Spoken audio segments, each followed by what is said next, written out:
Assalamualaikum warahmatullahi wabarakatuh. Alhamdulillahirabbil alamin. Assalatu wassalamu ala asyrafil anbiya'i wal mursalin wa ala alihi washabihi rasulillah ajma'in. Pertama-tama yang saya hormati dosen pengampu mata kuliah model dan desain pembelajaran PJOK, yaitu Bapak Dr. Ramla MPD dan Ibu Dr. Hasria M. from IFO. Perkenalkan, nama saya Yoyon Irham. Di sini saya akan mempresentasikan paper yang telah saya buat dengan judul model pembelajaran Diamond dan menggunakan model tersebut dalam mendesain pembelajaran PJOK. Sebelum saya menjelaskan model Diamond, di sini saya akan bercerita tentang latar belakang terlebih dahulu.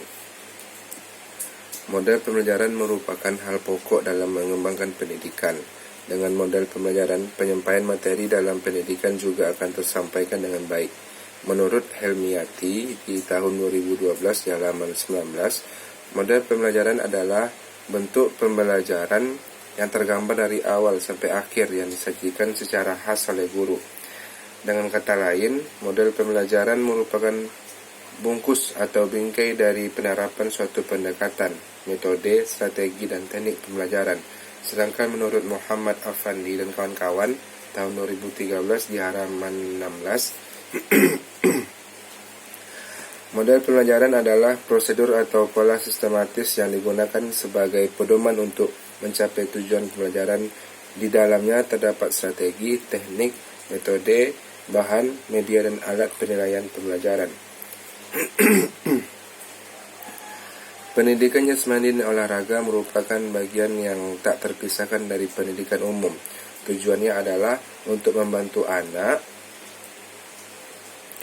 agar tumbuh dan berkembang secara wajar sesuai dengan tujuan pendidikan nasional, yaitu menjadi manusia seutuhnya. Menurut Usdartah tahun 2019, bahwa pencapaian tujuan tersebut berpangkal pada perencanaan pengalaman gerak sesuai dengan karakteristik anak. Pendidikan jasmani dan olahraga hakikatnya adalah proses pendidikan yang memanfaatkan aktivitas fisik atau jasmani dan olahraga untuk menghasilkan perubahan holistik dalam kualitas individu, baik dalam hal fisik maupun mental serta emosional. Pendidikan jasmani dan olahraga memperlakukan anak sebagai sebuah kesatuan utuh, makhluk total, daripada hanya menganggapnya sebagai seseorang yang terpisah kualitas fisik dan mentalnya. Ahmad Paturusi tahun 2012 di halaman 1. Pendidikan jasmani, olahraga, dan kesehatan memiliki peranan penting dalam berlangsungnya pendidikan. Ketiganya memiliki perbedaan dari pendidikan jasmani. Pendidikan jasmani, olahraga, dan pendidikan kesehatan. Pendidikan jasmani berarti program pendidikan lewat gerak atau permainan dan olahraga. Di dalamnya terkandung arti bahwa gerakan permainan atau cabang olahraga tertentu sebagai alat untuk pembelajaran atau alat mendidik. Hal ini dapat berupa keterampilan fisik dan motorik, keterampilan berpikir, dan keterampilan memecahkan masalah, dan juga keterampilan emosional dan sosial. Pendidikan olahraga adalah pendidikan yang membina anak agar sesuai menguasai cabang-cabang olahraga tertentu. Pendidikan kesehatan adalah usaha yang diberikan berupa bimbingan atau tuntunan kepada seseorang atau anak didik tentang kesehatan yang meliputi seluruh aspek pribadi, baik fisik, mental, dan sosial, agar dapat berubah dan berkembang secara harmonis. Ahmad Paturusi 2012 di halaman 29. Di sini saya akan menjelaskan sedikit apa itu pengertian belajar.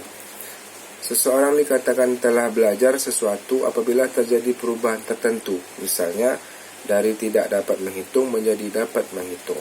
Itu menurut Slameto di tahun 1995 di halaman 2. Kemudian di sini saya akan menjelaskan pengertian pembelajaran. Berbicara tentang belajar, maka tidak lepas dari proses pembelajaran. Dalam hal ini, Hamalik di tahun 1995 di halaman 57 menjelaskan pembelajaran adalah suatu kombinasi yang tersusun meliputi unsur-unsur manusiawi, material, fasilitas, perlengkapan, dan prosedur yang saling mempengaruhi.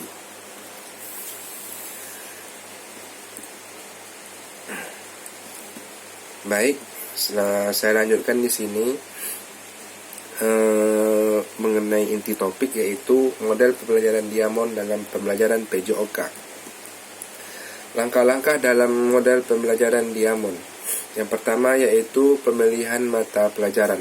Langkah pertama dari sebuah perencanaan pembelajaran adalah memilih mata pelajaran yang akan diajar oleh guru PJOK.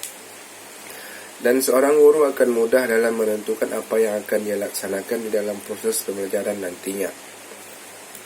Yang kemudian, desain dan model pembelajaran.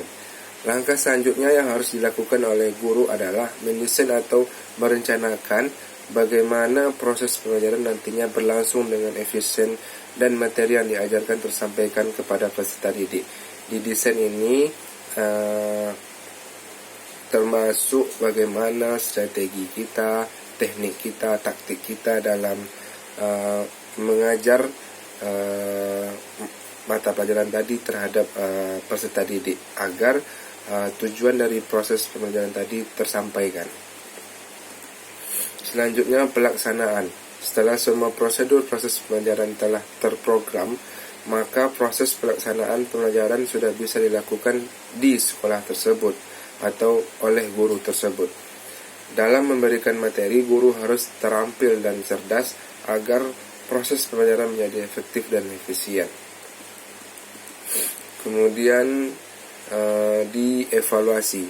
Evaluasi berguna untuk memberikan arahan kepada peserta didik mengenai materi yang telah dilaksanakan sewaktu proses pembelajaran tadinya. Jadi itulah paparan telah saya buat. Mohon maaf kalau ada kesalahan.